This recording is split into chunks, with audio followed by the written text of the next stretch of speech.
The winter wind howled across the Montana territory like a lonely wolf, cutting through Violet Harrington's thin coat as she stood outside the Pinewood Stage Depot with nothing but a carpet bag and fading dreams.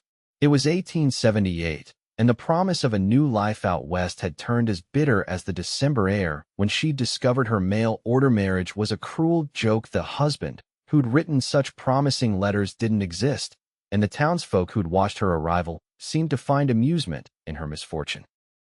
Violet hugged herself tightly, the memory of her stepfather's parting words stinging worse than the cold.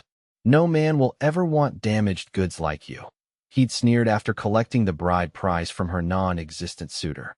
"You'll come crawling back, mark my words." With the last stagecoach gone and nowhere to shelter for the night, Violet blinked back tears that threatened to freeze on her cheeks. The small mining town of Silver Creek wasn't what she'd imagined in her dreams of escape.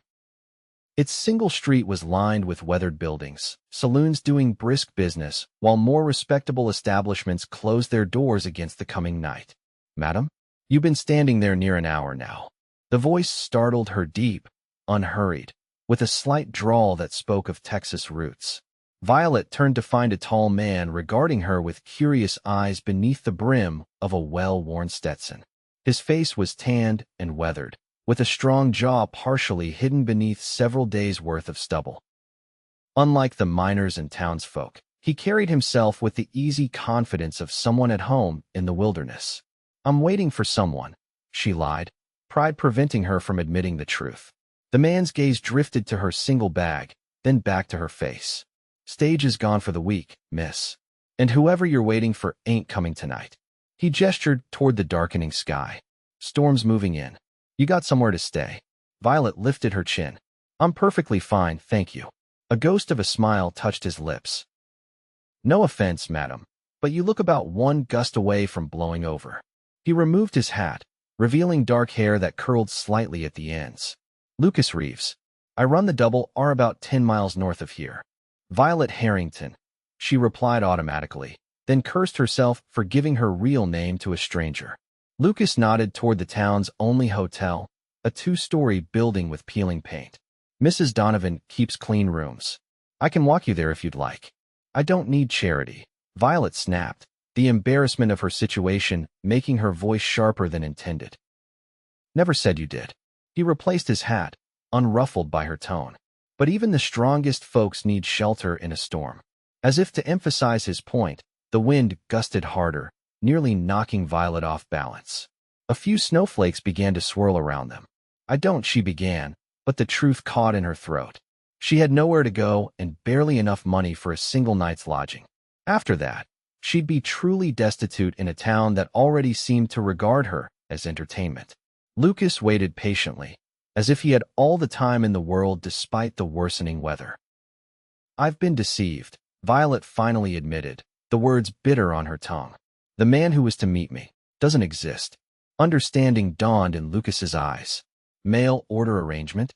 Violet nodded, mortification coloring her cheeks despite the cold. "Happens more than folks like to admit," he said simply, without judgment.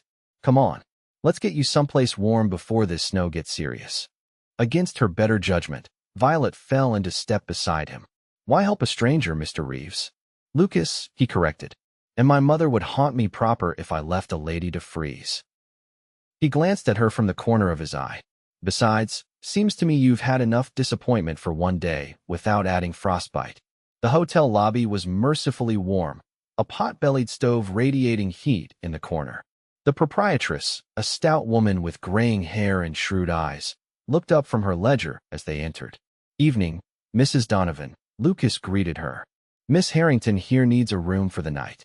Mrs. Donovan's gaze swept over Violet, lingering on her travel-worn appearance. "The mail-order bride," she said, recognition in her voice. "Heard about you." "Shame what happened." Violet stiffened, but Lucas spoke before she could respond. "Miss Harrington's had a long journey. I'd appreciate if you'd give her your best available room." He placed several coins on the counter. "I'll settle up." "Mr. Reeves, I cannot accept," Violet protested. "Consider it a loan," he said quietly, "till you get your bearings." Mrs. Donovan's eyebrows rose slightly as she collected the money. "Room 3, top of the stairs." Breakfast at 7. She handed Violet a key. Bath's 2 bits extra, but the water's hot. Thank you. Violet managed, clutching the key like a lifeline. Lucas tipped his hat. I'll be back in town day after tomorrow. If you're still here, perhaps we could talk about work opportunities at the Double R. My sister could use some help with the house. Before Violet could formulate a response, he was gone, leaving only the lingering scent of leather and pine in his wake. She watched through the window as he mounted a sturdy chestnut horse and rode into the swirling snow, wondering if he was merely being kind or if there was some hidden motive to his offer. Either way, she had shelter for the night and perhaps a glimmer of hope for tomorrow. It was more than she'd had an hour ago.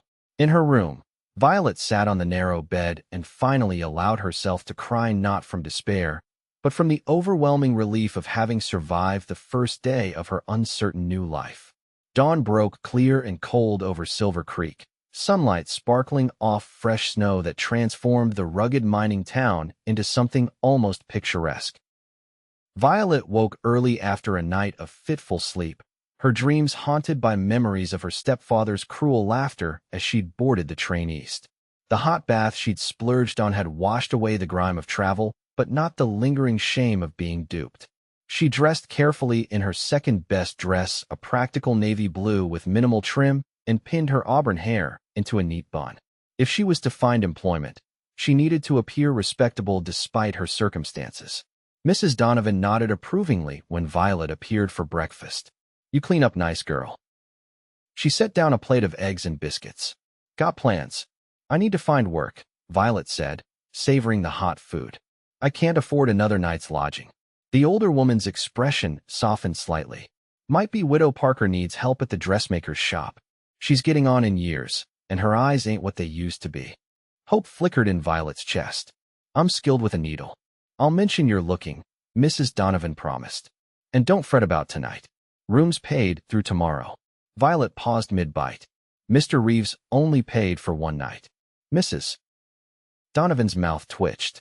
Man paid for 3, actually. Said to tell you it wasn't charity, just good sense given the weather. She nodded toward the window, where more snow clouds were gathering. Lucas Reeves is many things, but he ain't a liar. Confused by the cowboy's generosity, Violet finished her breakfast and set out to explore the town properly in daylight. Silver Creek had begun as a mining camp, but had grown into a small but established settlement as silver strikes continued to prove profitable.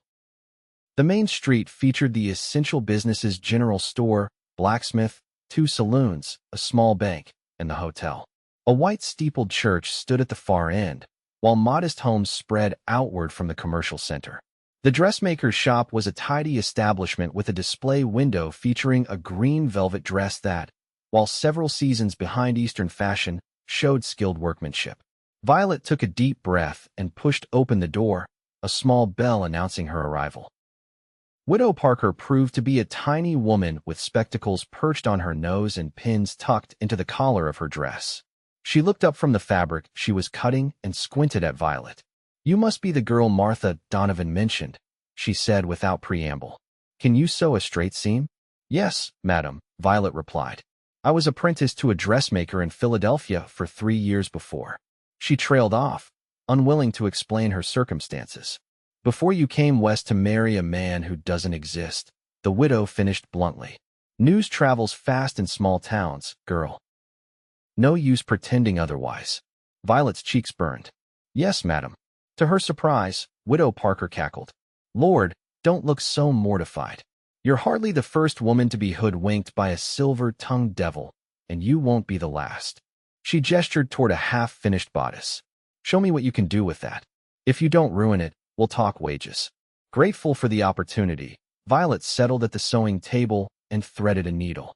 Her hands, always steady with needlework even when her life was in chaos, moved confidently through the familiar motions.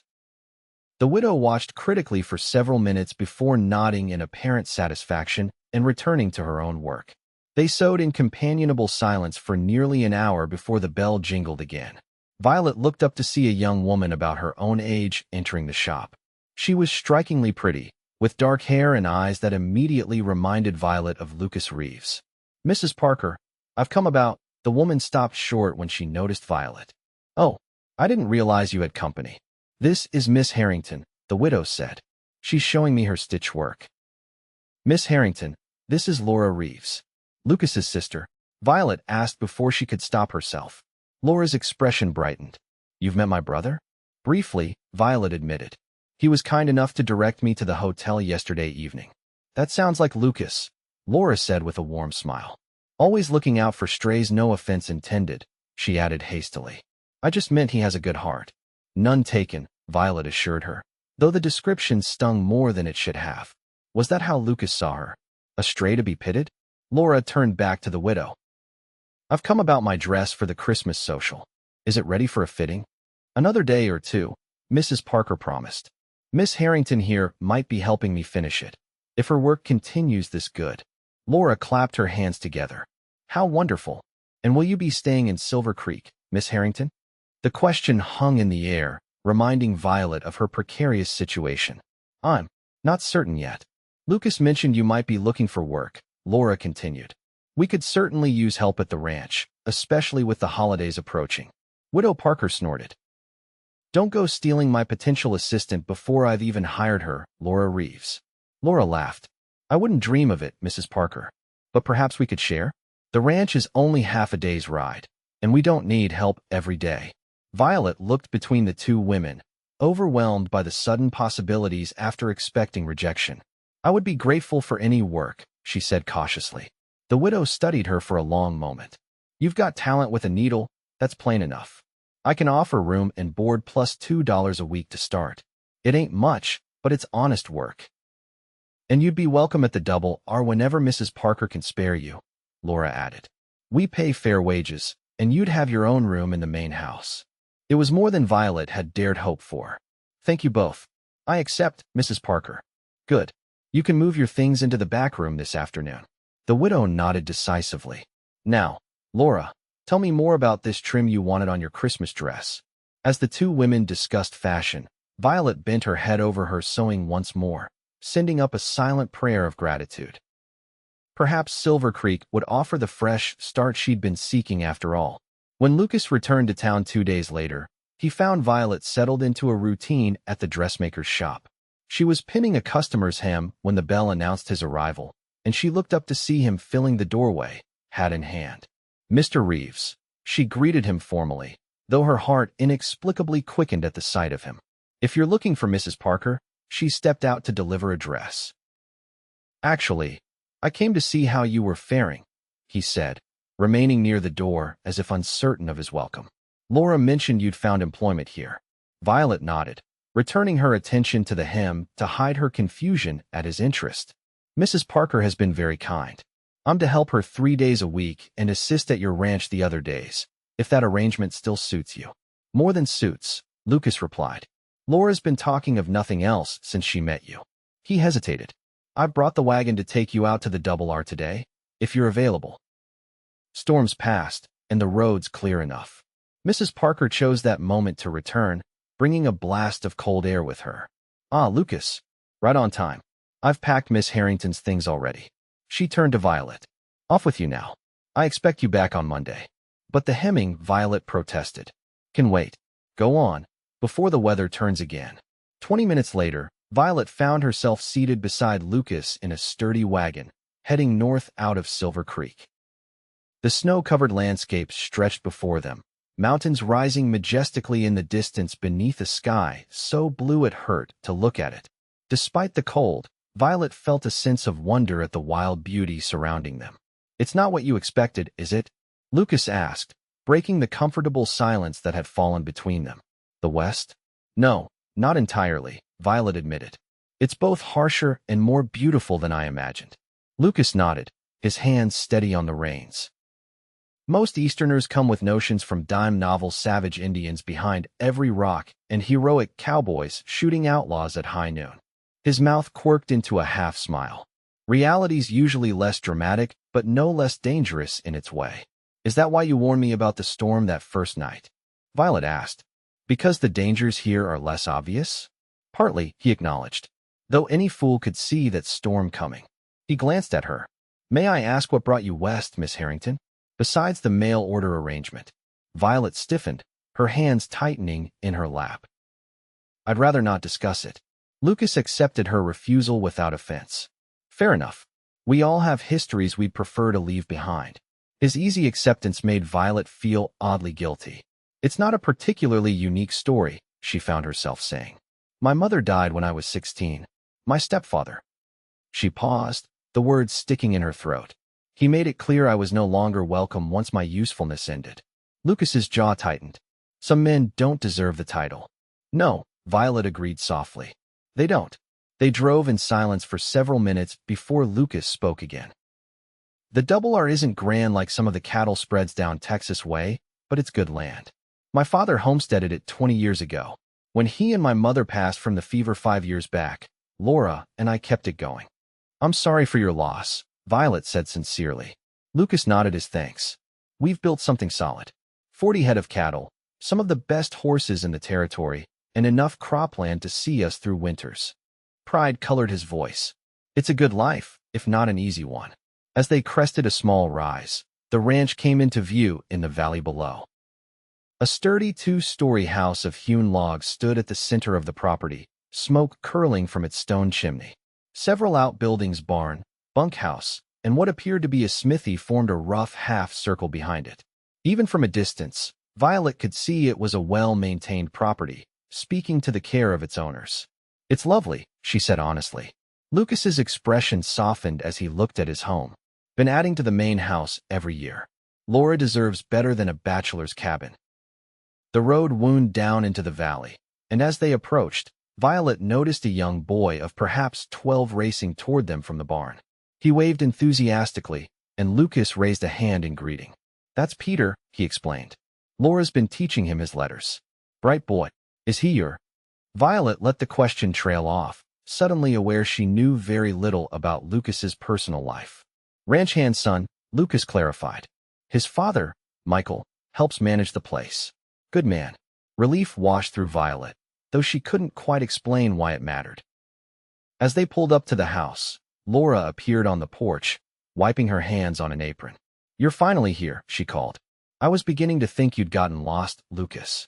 Roads were muddier than expected, he replied, jumping down from the wagon and coming around to offer Violet assistance. His hands were warm and strong as they spanned her waist, lifting her down as if she weighed nothing. Thank you, Violet murmured, stepping back quickly once her feet touched the ground. The casual strength in his touch was disconcerting. Laura embraced Violet as if they were old friends rather than recent acquaintances. I'm so glad you came. It's been ages since I've had another woman to talk to besides old Mrs. Fletcher, and she's half deaf and only wants to discuss her rheumatism. Lucas chuckled. I'll bring in Miss Harrington's things while you get her settled, Laura. It's not much, Violet said, embarrassed by her meager possessions. All the more reason to earn a proper wage, Laura said practically, linking her arm through Violet's and leading her inside. Come, I'll show you your room.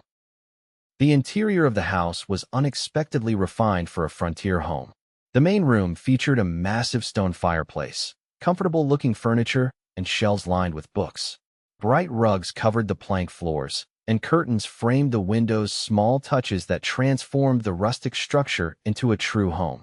Lucas built most of the furniture, Laura explained, following Violet's gaze. He's good with his hands. Violet nodded, noticing the careful craftsmanship of a rocking chair near the fire. It's beautiful work. Your room is upstairs, next to mine, Laura continued, leading the way up a staircase that looked newer than the rest of the house. Lucas added this wing last summer. Said I deserved my privacy now that I'm of age. The room Laura showed her was small but comfortable, with a narrow bed, washstand, and a chest of drawers. A colorful quilt brightened the space, and a small window overlooked the valley. It's perfect, Violet said, genuinely pleased. After the uncertainty of the past days, the simple room felt like luxury. Laura beamed. I'm so glad you think so. It gets lonely out here sometimes, especially in winter. Having you here will be wonderful. Violet felt a twinge of guilt at the younger woman's enthusiasm. I'm only here temporarily, Laura, until I can save enough to. To what? Laura asked when Violet didn't continue. The truth was, Violet didn't know anymore. Her plans had extended only as far as escaping her stepfather and starting anew as a mail-order bride. With that dream shattered, she had no clear direction, only the vague notion that she needed to become self-sufficient. Until I decide what comes next, she finished lamely. Laura's expression grew serious. Sometimes the next thing finds you when you stop looking so hard. She squeezed Violet's hand. For now, you have a place here. That's enough to start with, isn't it? Looking into the younger woman's earnest face, Violet couldn't help but agree. Yes, it's more than enough. The days at the Double R fell into a rhythm that soothed Violet's wounded spirit. 3 days a week, Lucas would drive her into town to work with Widow Parker, whose gruff manner concealed a genuine appreciation for Violet's skill with needle and thread. The other days were spent at the ranch, helping Laura with household tasks and gradually learning the routines of frontier life.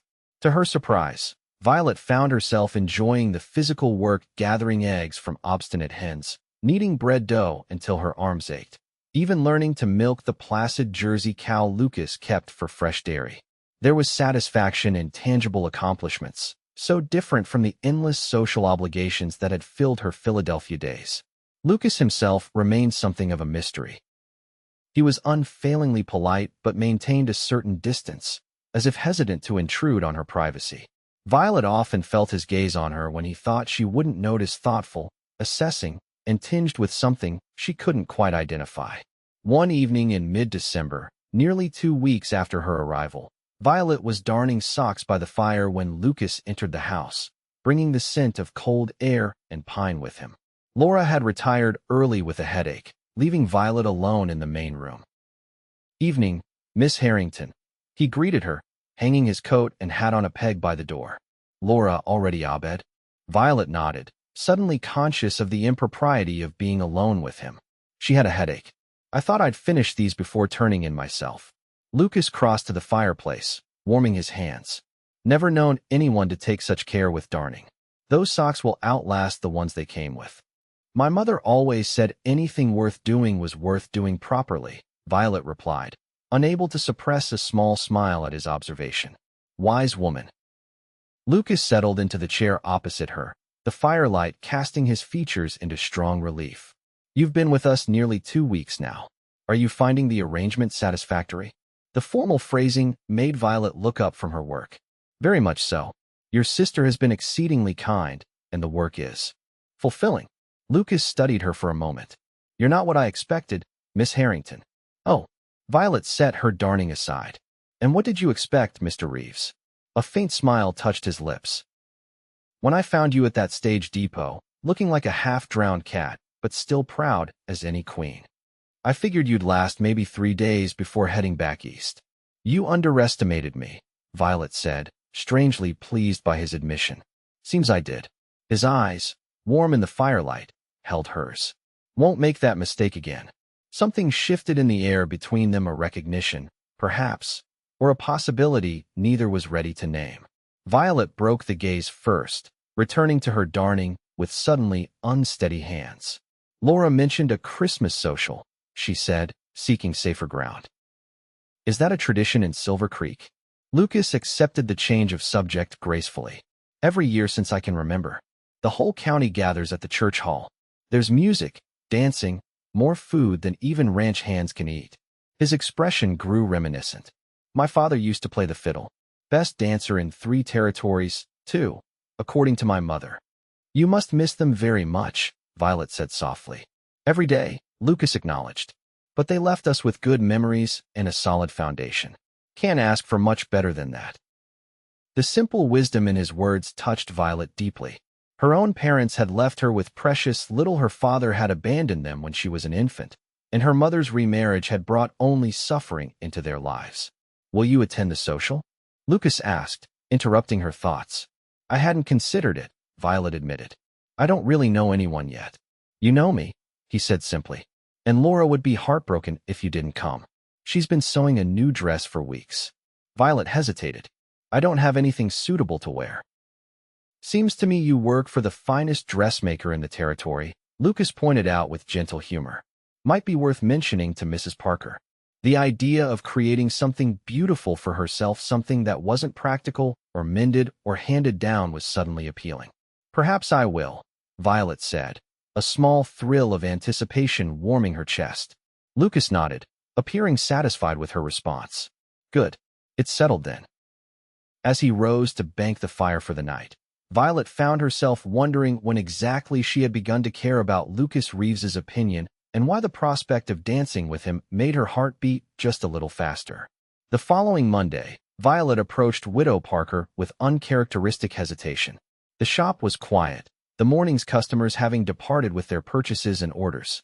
Mrs. Parker, she began, I was wondering if I might use some fabric in my free time to make a dress for the Christmas social. The older woman looked up from her ledger, eyebrows raised. Planning to attend, are you? Good. Town needs fresh faces at these gatherings. She gestured toward the shelves of fabric. Take what you like. Consider it your Christmas bonus. Overwhelmed by the unexpected generosity, Violet protested. I couldn't possibly. Girl, you've doubled my productivity since you arrived. Mrs. Parker interrupted.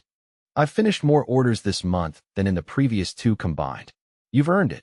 Touched, Violet ran her fingers over the bolts of fabric, her mind already envisioning possibilities. She settled on a rich burgundy wool practical enough for the winter weather, but deep and vibrant against her fair complexion.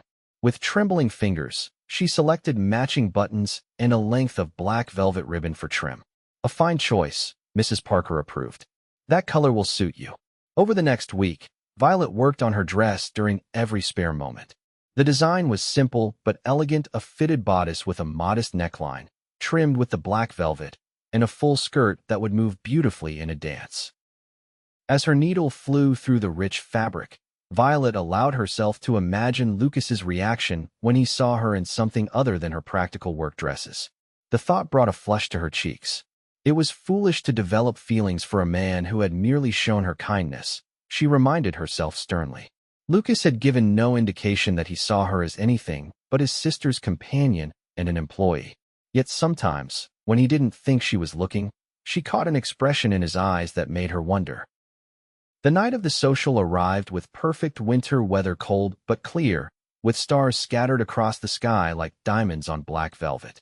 Lucas had hitched the horses to the sleigh rather than the wagon, explaining that the runners would handle the snowy roads better, though Violet suspected the choice had more to do with the festive occasion than practicality. Laura chattered excitedly as they prepared, her green dress complementing her dark coloring beautifully. Everyone from miles around will be there, she told Violet. Even old Mr. Hendricks, and he hasn't left his cabin since last spring's cattle drive. Violet adjusted the velvet ribbon at her throat, studying her reflection critically in the small mirror. The burgundy dress had turned out better than she'd hoped, the color bringing warmth to her complexion and making her hazel eyes appear more green than brown. You look beautiful, Laura said sincerely, coming to stand beside her. Lucas won't be able to take his eyes off you. Violet startled. I'm not dressing for your brother's benefit. Laura's knowing smile suggested she believed otherwise. Of course not. But he'll notice all the same. She linked her arm through Violet's. Come, he's waiting downstairs. Lucas was adjusting the fire when they descended, his back to the staircase. He turned at the sound of their footsteps, and Violet's breath caught at the sight of him. He'd traded his usual work clothes for dark trousers and a crisp white shirt, with a vest that emphasized the breadth of his shoulders. His hair was neatly combed, though one stubborn lock had already fallen across his forehead. His eyes widened slightly as they landed on Violet, his gaze traveling from the velvet ribbon at her throat to the carefully tailored bodice and full skirt of her new dress. Miss Harrington, he said, his voice rougher than usual. Doesn't she look wonderful? Laura interjected when her brother seemed at a loss for words.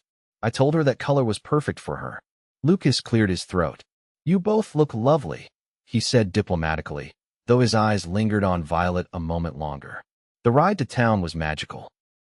Lucas had placed heated bricks wrapped in flannel on the floor of the sleigh and provided thick buffalo robes to ward off the cold. The runners whispered over the snow, and the horses' breath formed clouds in the frosty air. Overhead, the stars seemed close enough to touch. I've never been in a sleigh before, Violet confessed, her words visible as puffs of vapor in the cold night. No snow in Philadelphia? Lucas asked, his hands steady on the reins. Not like this, Violet replied. In the city, It turns to gray slush almost immediately. Here it's pristine. Lucas glanced at her, something soft in his expression. There's a lot about Montana that's still untouched. That's why many of us came west to find places that hadn't been spoiled yet. Is that why you stayed? After your parents passed? Violet asked. Lucas was quiet for a moment. Partly, he finally said. The double R is our legacy, and I couldn't imagine Laura growing up anywhere else. But it's more than that. He gestured toward the mountains, silver in the moonlight. This land gets into your blood, becomes part of you. Violet could understand that feeling. In the short time she'd been at the ranch, she'd grown to love the vast skies and rugged beauty of the territory.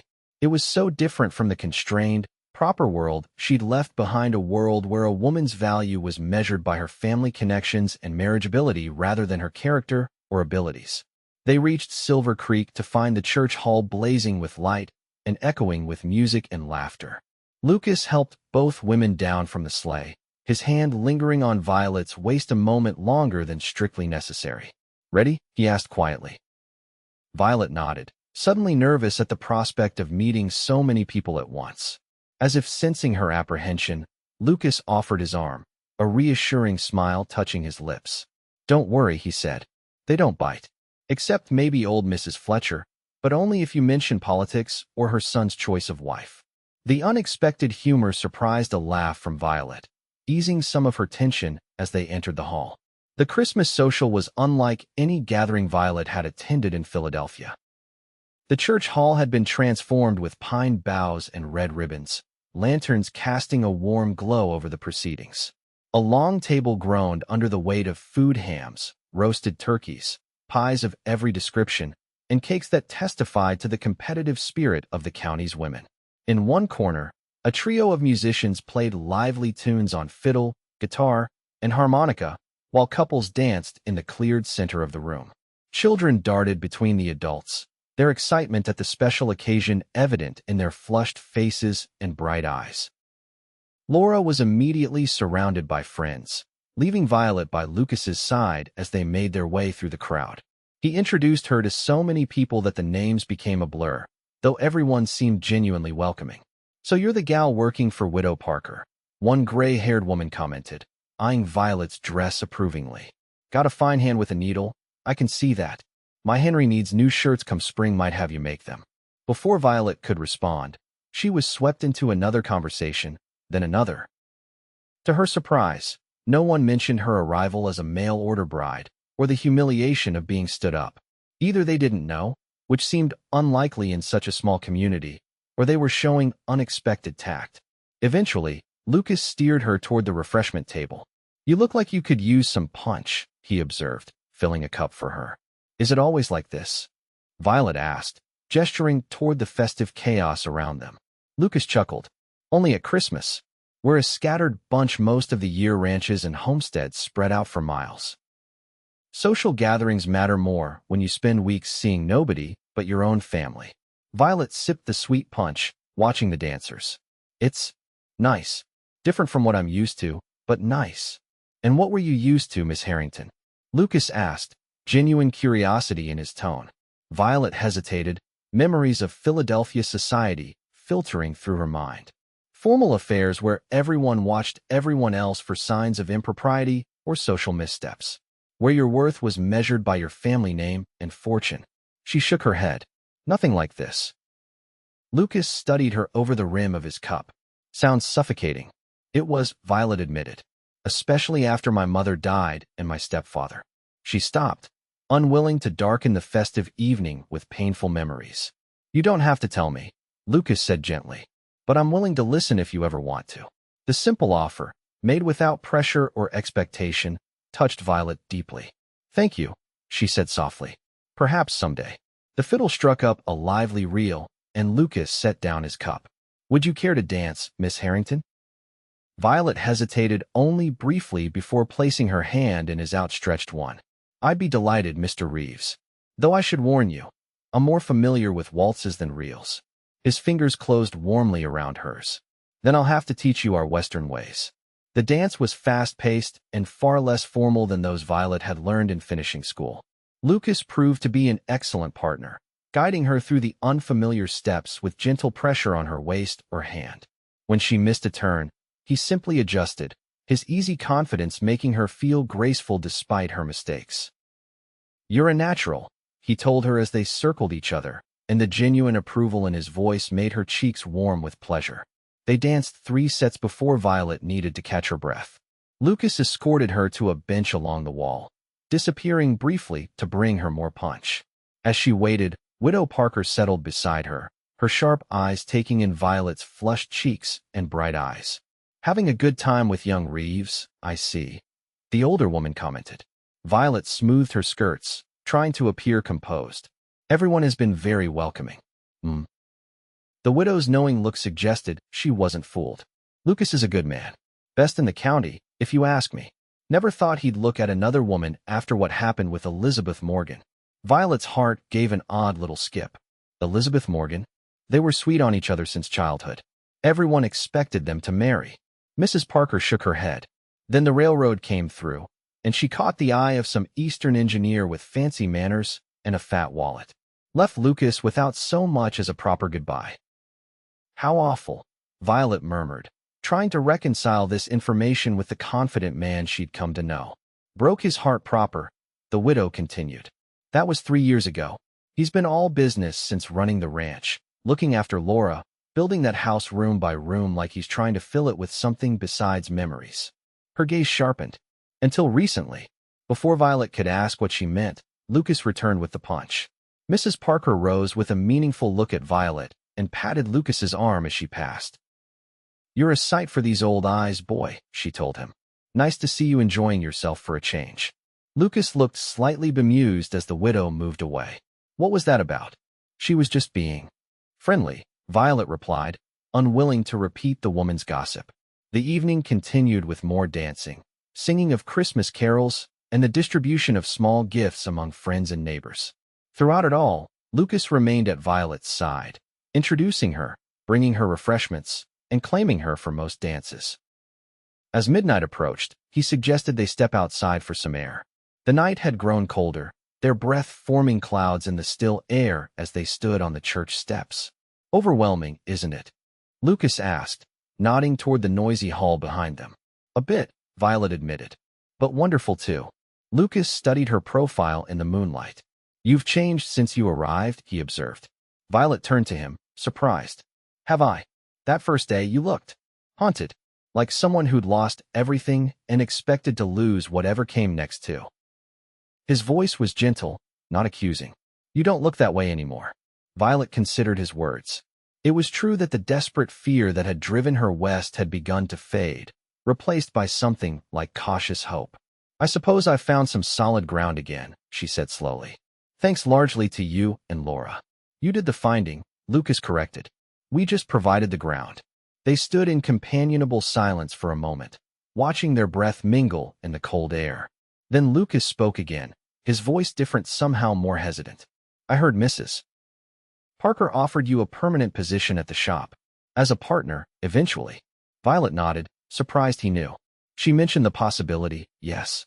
It's very generous of her. Will you accept?" The question seemed carefully neutral, but Violet sensed something important underlying it. "I'm considering it," she said truthfully. "It would mean staying in Silver Creek permanently."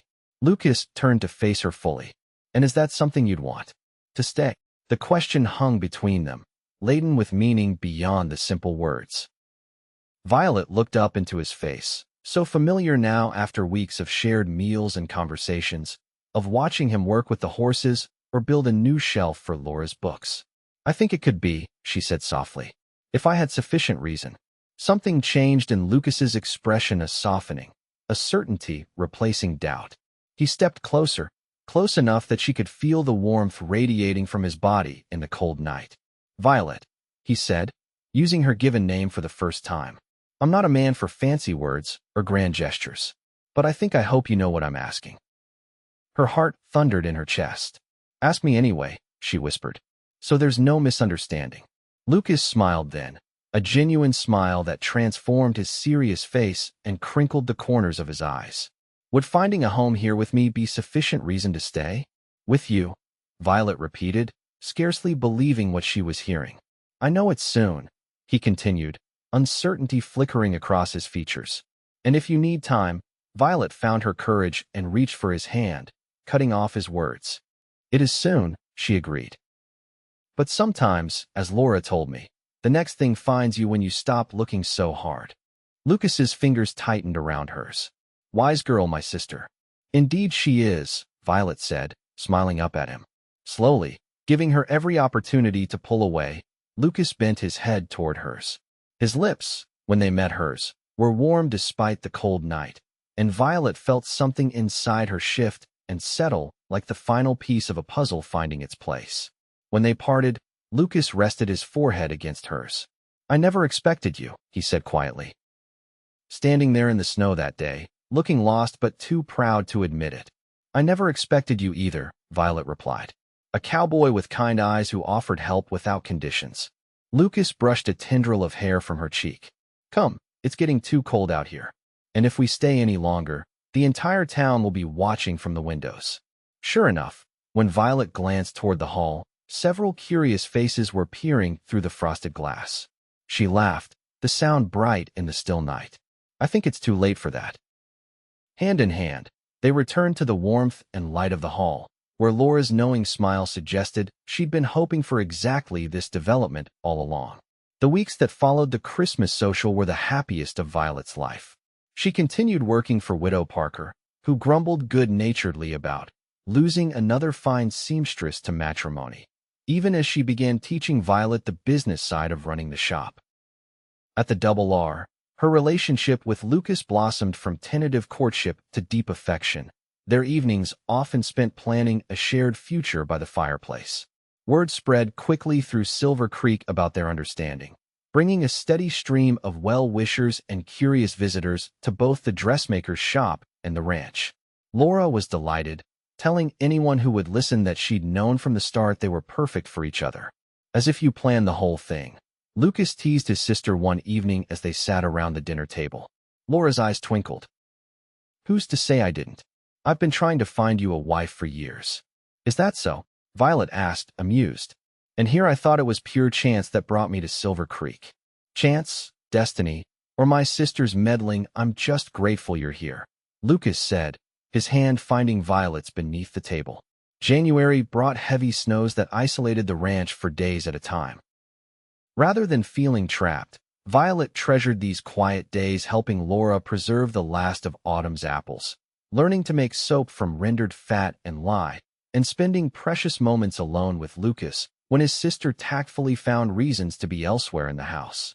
It was during one such snowbound afternoon, as they sat side by side on the sofa reading from the same book, that Lucas finally asked the question Violet had been both anticipating and dreading. You've never really told me why you left Philadelphia, he said, closing the book and turning to face her.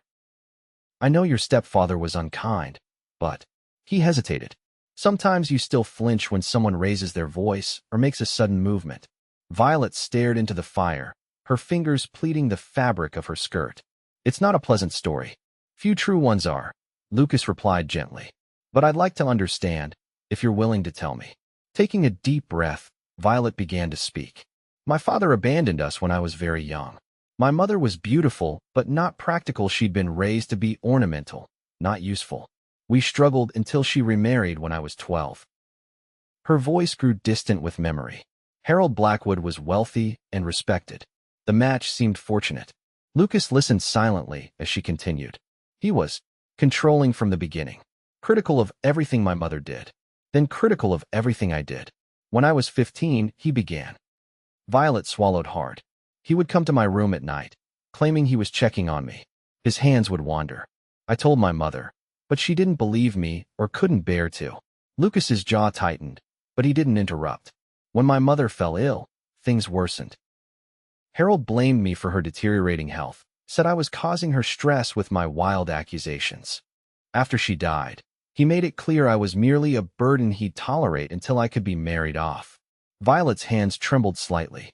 But no respectable Philadelphia family would consider me without a proper dowry, which he refused to provide. So you answered an advertisement for a mail-order bride, Lucas concluded softly. Violet nodded. It seemed the only escape. Harold was pleased with the arrangement. He received payment from my supposed fiancé money. I now realize he probably arranged himself, knowing there was no real groom waiting. He sent you 3,000 miles knowing you'd arrive to nothing. Lucas's voice was tight with controlled anger. I believe that was his intention, yes. His parting words to me were that no man would ever want damaged goods like me, and that I'd come crawling back, penniless and disgraced. Violet looked up, meeting Lucas's gaze directly. I would have died before returning to him. Lucas reached for her hands, engulfing them in his warm grasp. I wish I'd known.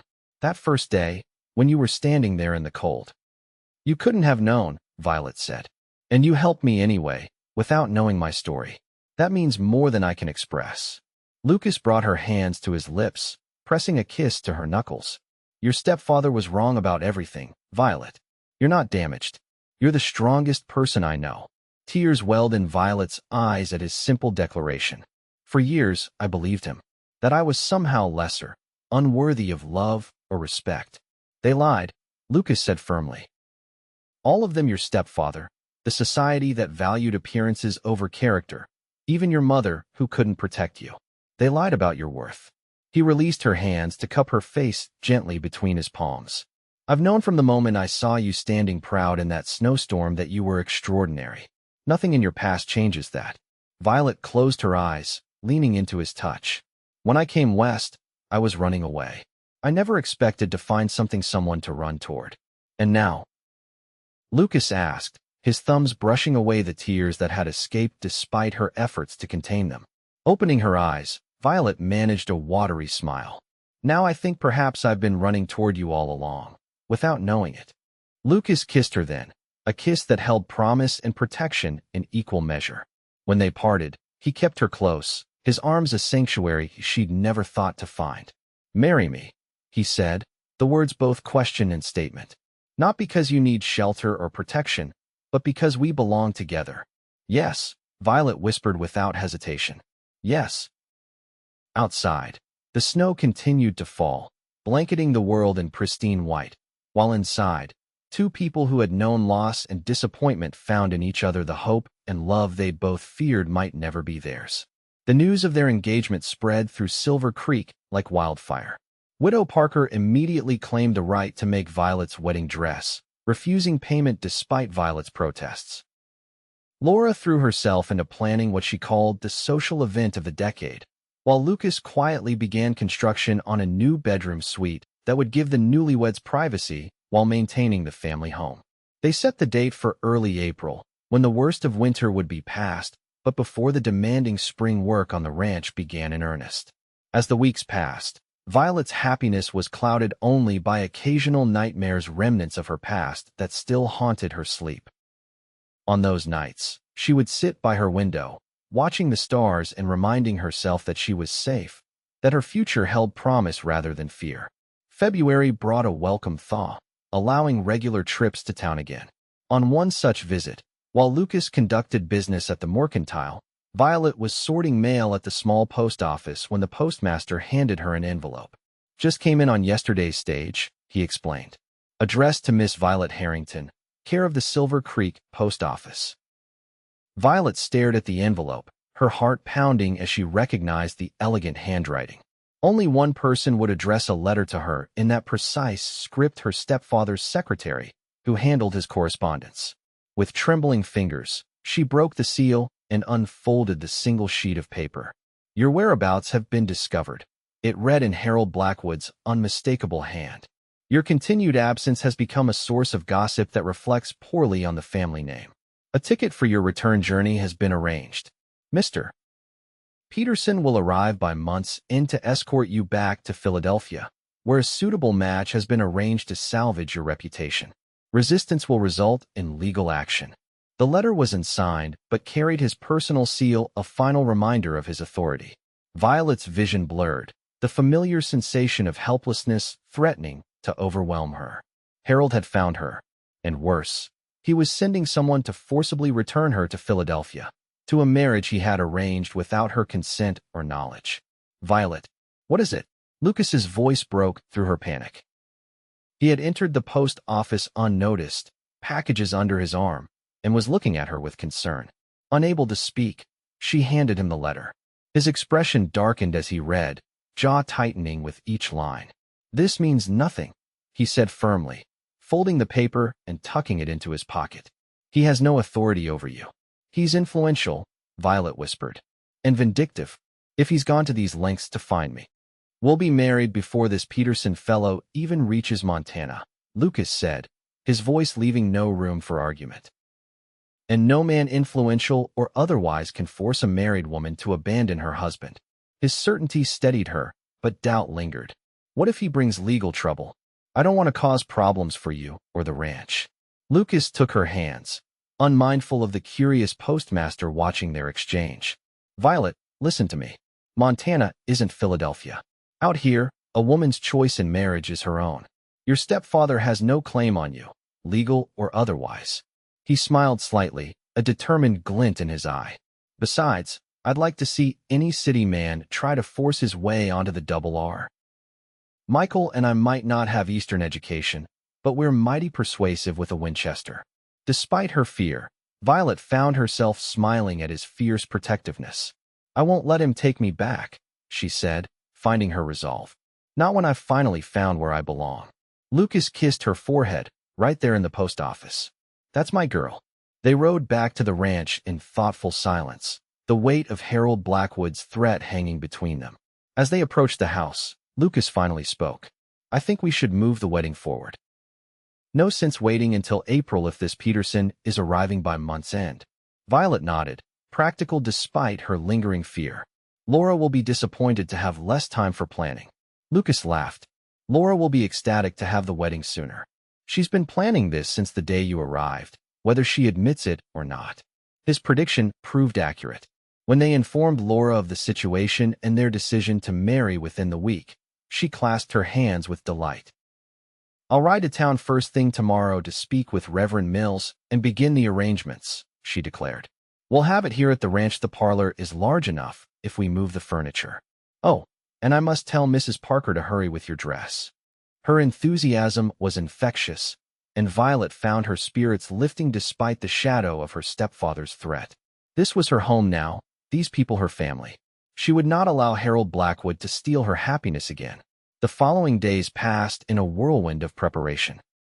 Word spread of the accelerated wedding plans, and though Violet and Lucas didn't share the reason publicly, rumors circulated that an Eastern gentleman was coming to claim the mail-order bride who'd been jilted. The townsfolk, who had embraced Violet as one of their own, seemed to take collective offense at the notion. "Let him try," Widow Parker sniffed as she made final adjustments to Violet's wedding dress. "He'll find Silver Creek doesn't take kindly to outsiders threatening our own." Violet began.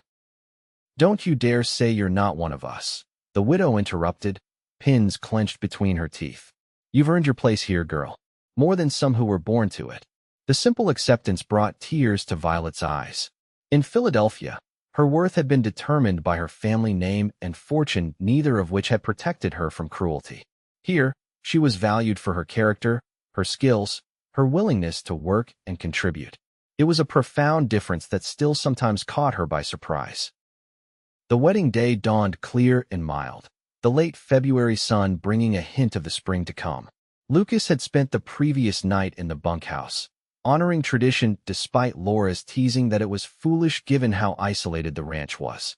"It's not about what others think," he'd told his sister. "It's about respecting Violet and the commitment we're making." Now, as Violet stood in her room, gazing at her reflection in the small mirror, she hardly recognized herself. The woman who stared back wore a gown of ivory silk, simple by Eastern standards, but exquisite in its craftsmanship. Widow Parker had outdone herself, incorporating delicate embroidery along the modest neckline and cuffs that echoed the mountain wildflowers Violet had come to love. Laura entered without knocking, her expression softening at the sight of Violet in her wedding finery. "You look beautiful," she said, coming to stand behind her, "like you stepped out of a fairy tale." Violet smiled at their reflection, Laura in her best blue dress, herself in bridal white. "I feel as though I have from a nightmare into something wonderful." Laura squeezed her shoulders gently. "Lucas is waiting. The Reverend has arrived." and half the county seems to have invited themselves to witness the occasion. Half the county, Violet echoed, alarmed. Laura laughed. I might be exaggerating slightly, but word spread, and it seems everyone wanted to be present when Lucas Reeves finally took a bride. Taking a deep breath, Violet turned from the mirror. Then we shouldn't keep them waiting. The main room of the ranch house had been transformed. Furniture had been pushed aside to create space for guests, while pine boughs and early spring flowers decorated every available surface. Someone, likely Mrs. Donovan from the hotel, had brought white ribbons that now adorned the stair railings and fireplace mantel. As Violet descended the stairs, the assembled guests fell silent. Her gaze found Lucas immediately, standing tall and handsome in a new black suit beside Reverend Mills. His eyes widened as he saw her, an expression of such tender wonder crossing his face that Violet felt her heart might burst with happiness. There was no formal procession in the small space, no father to give her away, just Violet walking steadily toward the man who had changed her life with a simple act of kindness on a snowy evening. When she reached his side, Lucas took her hands in his.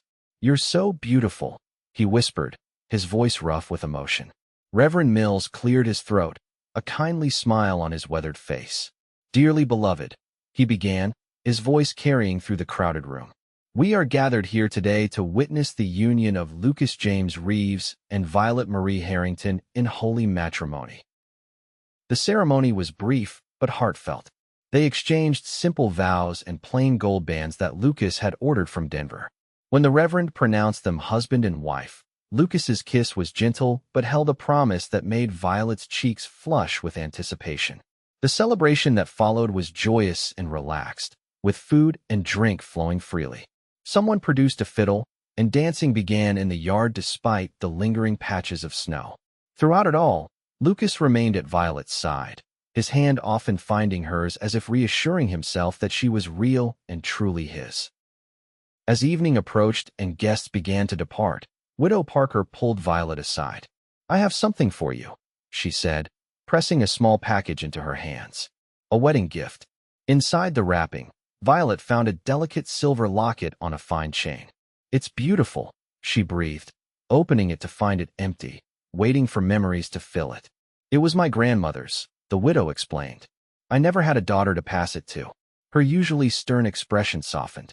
"You've become like family to me, girl. I want you to have it."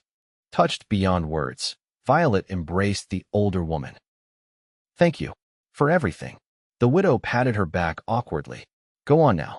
Your husband is waiting, and from the looks he's been giving you all day, I'd say he's getting impatient." Violet blushed but couldn't deny the truth of the observation. Throughout the celebration, she'd been aware of Lucas's gaze following her, warm with admiration and something more intimate that made her both nervous and eager for the night to come. As the last guests departed and Laura tactfully announced her intention to spend the night with Mrs. Donovan in town, Violet found herself alone with her new husband for the first time since speaking their vows. Lucas stood by the fireplace, stoking the flames against the evening chill. He had removed his formal jacket and rolled up his shirt sleeves, revealing strong forearms tanned from outdoor work. Feeling suddenly shy, Violet busied herself gathering scattered plates and glasses. "Leave those," Lucas said softly. "They'll keep until morning." Setting down the dishes, Violet turned to face him. The firelight cast his features into sharp relief, highlighting the strong line of his jaw and the warmth in his eyes as he looked at her. "Wife?" he said, testing the word as if savoring it. "My wife." "Husband," Violet replied, her voice barely above a whisper. Lucas crossed the room to her, his movements unhurried but purposeful. When he reached her, he didn't immediately touch her, instead searching her face with gentle scrutiny. "Are you happy, Violet?" he asked, genuine concern in his voice. "With all that's happened so quickly, the letter, moving up the wedding." "Yes," she answered without hesitation. "More than I ever thought possible." The simple truth of her words seemed to satisfy something in him. Lucas reached out, his fingers tracing the curve of her cheek with exquisite tenderness. "I want to be a good husband to you," he said. "Patient and kind. I know your past experiences." Violet pressed her fingers to his lips, stopping his words. "My past is just that past. This is our beginning, Lucas." I trust you completely. His arms encircled her then, drawing her against the solid warmth of his chest. Violet felt the steady beat of his heart, the gentle strength in his embrace that asked for nothing while offering everything. I love you, Lucas murmured against her hair. I think I've loved you since I found you standing in the snow, too proud to admit you were lost. I love you too, Violet whispered back, the words she'd never thought she'd say to any man coming easily now. And I wasn't lost, I just hadn't found you yet. Lucas's laughter rumbled in his chest, and when he kissed her, it was with a passion that had been carefully restrained until this moment. Violet responded with equal fervor, her hands sliding up to tangle in his hair as he lifted her into his arms and carried her up the stairs to begin their life together. The days that followed were filled with a quiet joy that Violet treasured all the more for its unexpected nature. She and Lucas settled into married life with remarkable ease, their days filled with shared work and their nights with discoveries both tender and passionate. The new suite Lucas had built became their sanctuary, a place where the shadows of the past receded in the light of their growing love. March arrived with warming winds and the first hints of green appearing in the valley. Violet divided her time between the ranch and the dressmaker's shop, while Lucas began preparations for spring calving and the busy season ahead. Each evening they shared their days over dinner, often joined by Laura, whose delight in their happiness was evident in her teasing comments and knowing smiles. As the end of the month approached, however, tension began to build. Harold's letter had specified that his representative would arrive by month's end, and though Violet was now legally Lucas's wife, the prospect of confronting anyone connected to her former life filled her with dread. He won't take you, Lucas assured her one evening as they sat before the fire. Even if he comes, he has no power here. Violet nodded, wanting to believe him. It's not just that, she admitted. I'm afraid of what he might tell people. About me, about why I left. Lucas's arm tightened around her shoulders. Nothing he could say would change how people here see you, Violet. You've earned their respect. I hope you're right, she whispered, resting her head against his shoulder and trying to find comfort in his certainty. 3 days later, the stagecoach brought a well-dressed stranger to Silver Creek. Violet was working at the shop when Mrs. Donovan burst through the door, slightly breathless from her hurried walk. He's here, the hotel proprietress announced without preamble. Eastern gentleman asking after you. Proper fancy, with a walking stick and one of those little spectacles on a chain. Violet's hands stilled on the fabric she'd been cutting. Did he give his name? Peterson, Mrs. Donovan confirmed. Said he's come on behalf of your family to escort you home. She snorted. I told him you were married now and had a new home, but he just smiled like I was simple and said he'd wait to speak with you directly. Widow Parker, who had been listening from the back room, emerged with a thunderous expression. Where is this Peterson now? Took a room at the hotel, Mrs. Donovan replied. Said he'd call on Miss Harrington, refused to use your married name. Mind you this afternoon. Violet's mind raced. Part of her wanted to hide, to send word to Lucas and let him handle the situation. But another part, stronger than she'd expected, refused to cower. This was her life, her choice. She would face Harold's representative herself. Thank you for warning me, she said, setting aside her work and removing her apron. I'll return to the ranch and wait for him there. If he comes here looking for me, please direct him to the Double R. Both older women looked at her with surprise and something like approval. You're sure, girl? Widow Parker asked. Lucas would come to town if you sent word. I'm sure, Violet said firmly. I won't hide from this man or my past any longer. She rode back to the ranch alone, her thoughts in tumult, but her resolve strengthening with each mile. By the time she reached the house, a plan had formed in her mind. She would meet Mr. Peterson on her own terms, on the land that had become her home, with the confidence of a woman who had found her place in the world. Laura was surprised to see her return early, but quickly grasped the significance when Violet explained. Lucas is checking the north pasture, she said. He won't be back until evening. Good, Violet replied. I want to handle this myself. Laura's eyes widened. Are you certain? This man works for your stepfather, which is precisely why I need to face him, Violet interrupted gently. I've been running from Harold's influence for too long. It's time I stood my ground. Though clearly concerned, Laura nodded. I'll be here with you. Thank you, Violet said, squeezing her sister-in-law's hand gratefully. "But when he arrives, I'd like to speak with him alone first." Mr. Peterson arrived shortly after 2 o'clock, driving a rented buggy from town. He was exactly as Mrs. Donovan had described, slender, immaculately dressed in an Eastern suit that looked absurdly formal against the rugged Montana landscape, with wire-rimmed spectacles that he periodically adjusted with manicured fingers. Violet met him on the porch, dressed simply but neatly in one of her better dresses, her wedding ring prominently displayed on her left hand. Laura hovered in the doorway behind her, ready to intervene if needed. "Miss Harrington," Peterson greeted her, removing his hat. "I'm relieved to find you well. Your stepfather has been most concerned." "It's Mrs. Reeves now," Violet corrected him firmly. "And my stepfather's concern comes rather late. Wouldn't you agree?" If her directness surprised him, Peterson didn't show it. "I understand you've entered into a hasty arrangement," he said, his gaze taking in the ranch house and surrounding buildings with poorly concealed disdain. "However, Mr. Blackwood has instructed me to inform you that such an impediment can be addressed. The marriage can be annulled, and your reputation salvaged through the match he has arranged with Mr. Hollister." "Edward Hollister?" Violet couldn't hide her shock.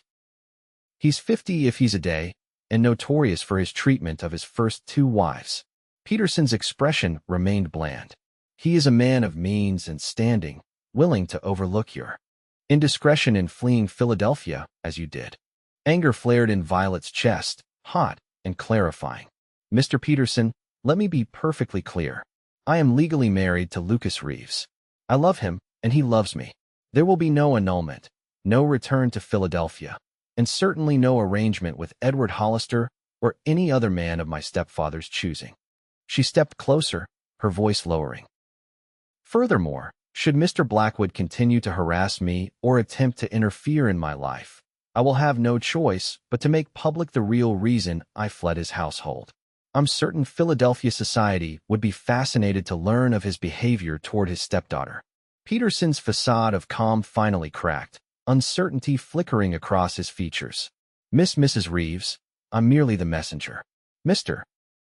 Blackwood was most insistent, and I am most insistent that you return to Philadelphia and inform my stepfather that I am happily married and permanently settled in Montana territory," Violet interrupted.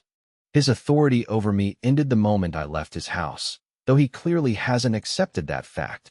She gestured toward his buggy. "Our business is concluded, Mr. Peterson. I wish you a safe journey home." For a moment, the man seemed at a loss for words. Then, with obvious reluctance, he replaced his hat. "Mr. Blackwood will be most displeased." "Mr. Blackwood's displeasure has long ceased to be my concern," Violet replied evenly. Without another word, Peterson returned to his buggy and drove away, the vehicle bouncing awkwardly over the rutted ranch road. Only when he had disappeared from sight did Violet allow her shoulders to slump, the tension draining from her body. Laura hurried to her side. "Violet, that was magnificent. I've never seen anyone dismiss someone so politely yet firmly." A laugh bubbled up from Violet's chest, surprising her with its lightness. "I've never stood up to anyone connected to Harold before," she admitted. "It was liberating." "Wait until Lucas hears," Laura said, linking her arm through Violet's as they returned inside. "He'll be so proud." When Lucas returned that evening, dusty and tired from a day's work, Violet met him with the news of Peterson's visit and her response. His initial concern gave way to pride as she recounted the exchange. "You faced him alone?" he asked, pulling her into his arms despite his trail dust. "I needed to," Violet explained. "For myself. To prove that I'm not afraid anymore." Lucas kissed her forehead, his eyes warm with admiration. "You're the bravest woman I know, Violet Reeves." "I don't feel brave," she confessed. "Just finally free." That night, as they lay together in the darkness of their bedroom, Lucas propped himself on one elbow to look down at her. "Do you think he'll come back? Or send someone else?" Violet considered the question seriously. "No," she said finally. "Harold cares about appearances above all else. Once he understands I'm prepared to speak publicly about his behavior, he'll leave me alone rather than risk scandal." Lucas brushed a strand of hair from her face, his touch gentle. "And if he doesn't? Then we'll face him together," Violet said simply. "But I don't believe he will." Harold Blackwood is a coward at heart. He preys on those he perceives as weaker than himself. I'm not that frightened girl anymore. No, Lucas agreed softly. You're a woman who knows her own strength, who stood her ground and defended her choices. His eyes held hers in the dim light. I fall more in love with you every day, Violet. She reached up to trace the beloved contours of his face. And I with you. Thank you for helping me find the courage I didn't know I had. You always had it, Lucas corrected. You just needed the space to discover it for yourself. As spring bloomed across the valley, transforming the landscape with wildflowers and new growth, Violet's new life took deeper root. Peterson departed on the next eastbound stage without further attempt to contact her, and within weeks, a terse letter arrived from Harold Blackwood himself. He acknowledges my marriage and withdraws any claim to guardianship, Violet told Lucas after reading the single page. It's as close to an acceptance as we're likely to get. Lucas studied her face. Are you disappointed? That there's no apology or admission of wrongdoing? Violet shook her head, refolding the letter carefully. I never expected either. Harold is incapable of admitting fault. She placed the letter in the fire, watching as the flames consumed this final link to her past. What matters is that he understands I'm beyond his reach now. Life at the Double are settled into a pleasant rhythm. Violet continued her work with Widow Parker 3 days a week, developing her skills and learning the business aspects of running the shop. The other days were spent at the ranch, where she discovered unexpected satisfaction in creating a true home with Lucas. Laura, initially concerned that her brother's marriage might change her place in the household, found instead that she had gained a sister and confidant. The three of them formed a family unit that healed old wounds and created new traditions, their shared laughter filling the home Lucas had built with such care. As summer approached, Violet began to suspect a new blessing was on the horizon. Her monthly courses, always regular, failed to appear. Certain other symptoms, a persistent queasiness in the mornings, a tenderness in her breasts, confirmed her suspicions even before she consulted the town's elderly midwife. She chose a quiet evening to share the news with Lucas, after Laura had retired for the night. They sat on the porch swing he had built that spring, watching twilight settle over the valley as crickets began their evening chorus. I have something to tell you, Violet began, her heart fluttering with nervous excitement. Lucas turned to her, his expression curious. You've had something on your mind all day. Is everything all right? Violet took his hand, placing it gently over her still flat abdomen. Everything is wonderful. We're going to have a baby, Lucas. Around Christmas, Mrs. Fletcher thinks. For a moment, Lucas seemed frozen, his eyes wide with disbelief. Then a smile broke across his face, transforming his features with such joy that Violet felt tears spring to her eyes. A baby, he repeated, his voice filled with wonder. Our baby. He gathered her into his arms, holding her as if she were made of precious glass. Are you happy? He asked against her hair. Truly.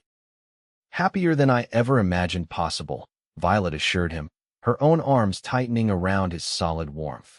A year ago, I was trapped and desperate, believing I might never know real happiness. Now I have you. This home, our future child. Her voice broke with emotion. It's more than I dared dream of. Lucas drew back to look into her face, his own eyes suspiciously bright. I promised you once that I'd be patient and kind. Now I promise our child the same, a home filled with love and respect, where they'll always feel safe and valued. I know you will, Violet said softly. You've already shown me what that looks like. The news of the coming baby spread quickly through the close-knit community.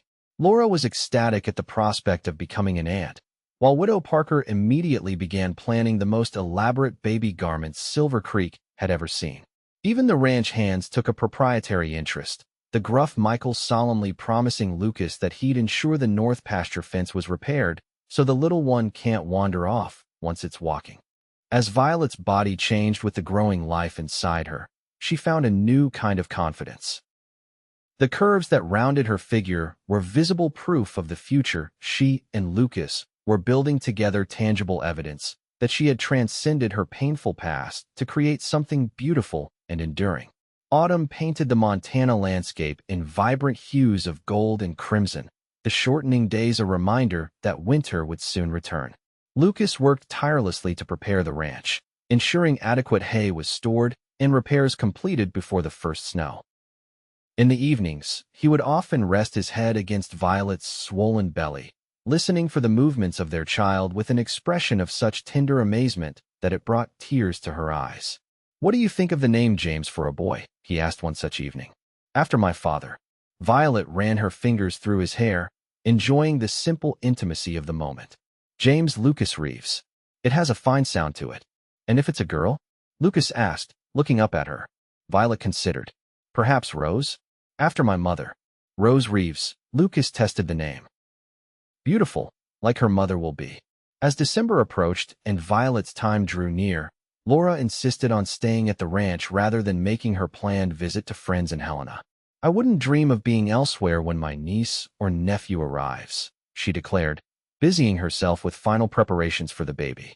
Snow came early that year, blanketing the valley in white silence 2 weeks before Christmas. Violet, heavy with child and increasingly uncomfortable, found solace in completing the tiny garments she had been sewing, each stitch a prayer for the healthy child she and Lucas longed to hold. Her labor began as they sat around the dinner table one evening, a sudden tightening that made her gasp mid-sentence. Lucas was at her side instantly, his face a mixture of concern and excitement. "Is it time?" he asked, his hand covering hers on the table. Violet nodded, another contraction washing through her. "I think so."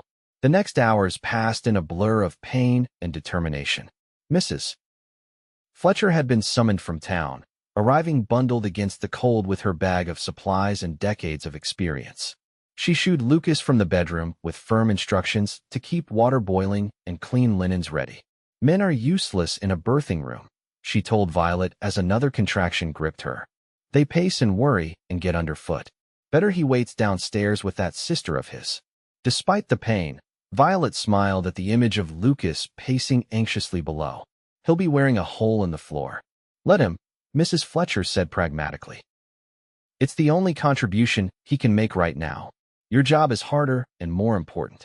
As the night deepened, Violet's labor intensified. Laura wiped her brow with cool cloths while Mrs. Fletcher monitored her progress with experienced hands.